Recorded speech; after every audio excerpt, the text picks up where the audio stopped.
welcome back to our daily devotionals through the week of Holy Week. Today we are talking about Holy Tuesday, which can be found in Scripture in Mark 11 and 12, John 12 and 13, and Matthew 21 to 24. Jesus does a lot of teaching in these passages and specifically calls out the Pharisees and the Sadducees.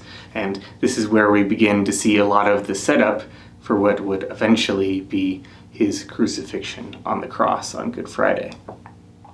See, Jesus calls out the Pharisees and the Sadducees because they're blind to the prophecies that predict Jesus is coming and the fulfillment that Jesus is going to have to bring about in those prophecies.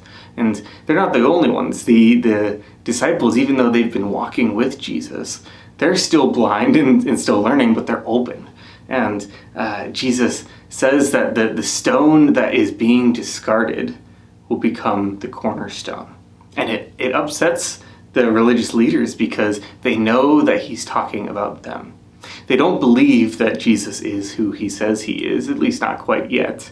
Yet they see that they are having Scripture used against them, that they are the ones who are being criticized and critiqued, and they are the ones who are in the wrong according to Jesus.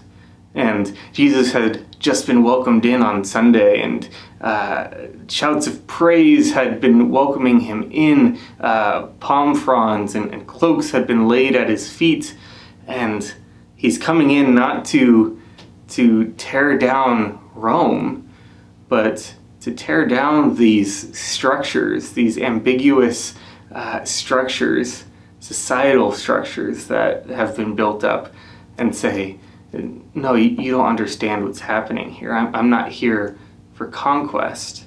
I'm here to tear down all of these things that are distracting you from who I am. And I'm going to take it a step further, and I'm not going to wage war against Rome. No, I'm going to do the opposite. I'm going to die. And Jesus gives many predictions of his death on Holy Tuesday, and even though we're in Holy Week, we just don't quite get it. If we're putting ourselves in the shoes of the Pharisees and Sadducees and the disciples, we're in the middle of the story, the culmination of so much Scripture, and yet they're missing the point. And sometimes I feel like we miss the point too.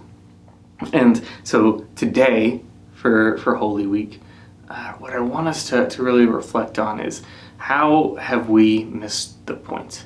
What things do we have in our minds that we may think that we have figured it all out, but really it becomes a stumbling block for us in approaching Scripture in a humble way, being able to learn, being able to grow, to read the teachings of Jesus that he gives this Holy Week, some of the most important teachings as he is leading up to his death on the cross. So let's reread some of those today. Let's meditate, spend some time in Scripture, and just be open to what we might have missed the first, second, third times around. And if you haven't read those passages, I highly encourage it. Because if we're looking for the wisdom that Jesus has leading up to the cross, well, let's look at his teachings throughout this Holy Week. See what he has to say.